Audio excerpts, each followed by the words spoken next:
Huge profits from generics business and a very promising agri business prospects bring Natco Pharma into limelight.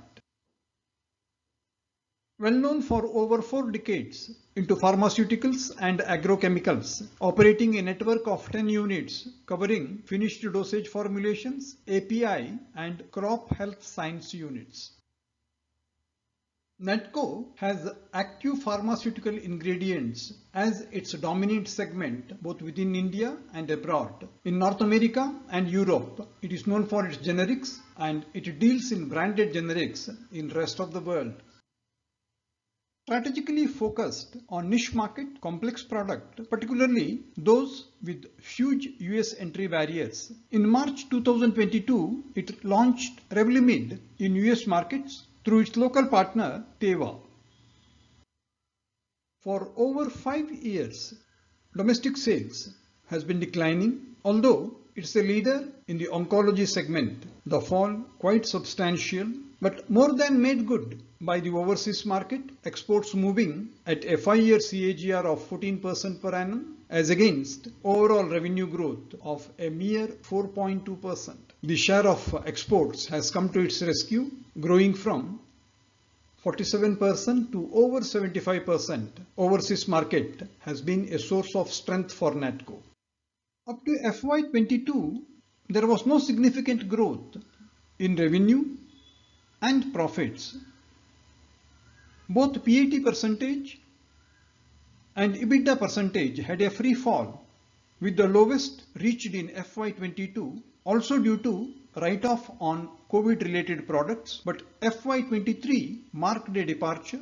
Profits improved with exceptional returns from global subsidiaries. Natco acquired company Dash in US for its front-end presence. A look at the quarterly performance in terms of revenue and EBITDA throws up interesting facts. In Q1, revenue registered a massive growth of over 115% with an EBITDA at a peak level of 44.7%. Q2 and Q3 were quite muted, but Q4 once again recorded a revenue growth of around 50% with EBITDA closer to 38%. On an average for the year, revenue growth 39%, EBITDA 34.6%, contributed by 3 major markets of US, Canada and Brazil. The unevenness in the spread of revenue and EBITDA is largely due to accounting and affected by business and billing cycles and likely to continue. Strong operating cash flow. Recent year reaching to a level of sizable 786 crores. Normal working capital changes. Fixed assets fully funded internally as per program of varying sizes based on capital allocation plans. Dividend normal and decent, yielding about 1.2%. Company had normal share issues and buybacks. Surplus is unique as it is beyond 600 crores in the recent year, quite relevant for company's growth plans.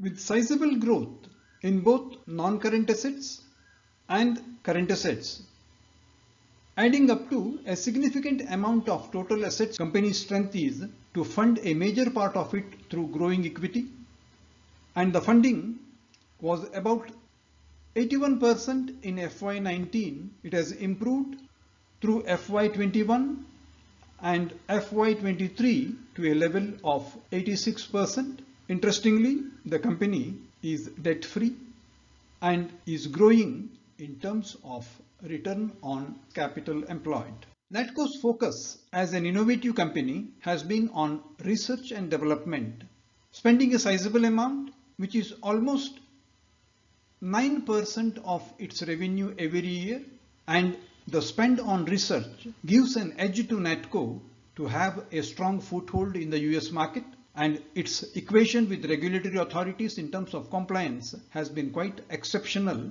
reflecting its high standards of manufacturing.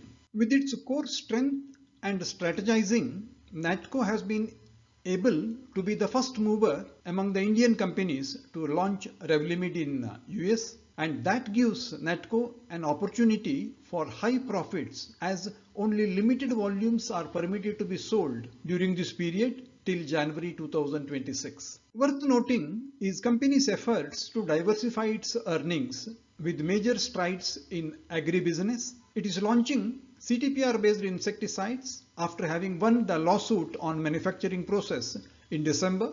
FY24 revenue is budgeted at 200 crores for CTPR over and above the 6 more products planned for the period.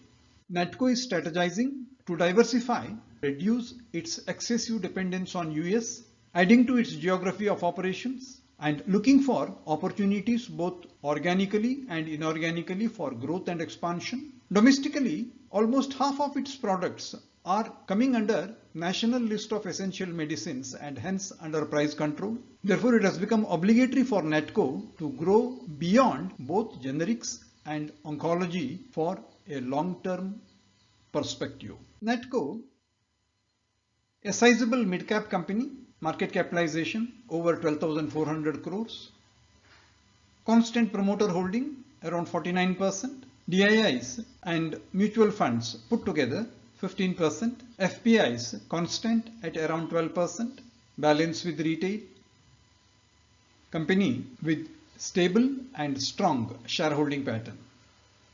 The share price of Natco moved between June 2020 and July 2021, a period of over 1 year, almost doubling, but the fall started thereafter, moving down, reaching the bottom by end of May. The price moved along an descending channel, but the final breakthrough came on 26th May when the price broke out of the channel with volume, and currently the price moving around 696. On a daily chart, the current market price is at a level far above all averages, be it 20 and 50 EMA and the long-term averages of 100 and 200 EMA. Quite pertinent to note, the price increase with a big candle at end June was ably supported by sizable volume, which indicates confirmation of trend. We can observe formation of a cup and handle pattern between November and May, suggesting a movement in the near future to a level of 760 with further upside subject to prevailing conditions. The indicators as of now are bullish. Price action data suggests quantity support at every up move and the current price earning multiple looks attractive. Positives for Natco: innovative company, niche market, GREVLIMID, surge in profits in recent years from exports, strict FDA compliance, strength of standards. Concern is excessive dependence on US market and long-term growth rates are not impressive. Hope you found this video on Natco Pharma interesting and useful. I am Vittal Prabhu with the weekly video on Stock Learning Simplified. You can access similar videos at our info card on Stock Learning Simplified. We look forward to your likes, shares and comments. If you are new to the channel, may please subscribe and press the bell icon for timely intimation on our forthcoming videos. For your valuable time and kind support, highly obliged. This video is for purposes of information, education and awareness only. This is not meant to be a solicitation or recommendation to buy, sell or hold securities. Wherever applicable, please seek the advice of a competent professional before taking action of any kind.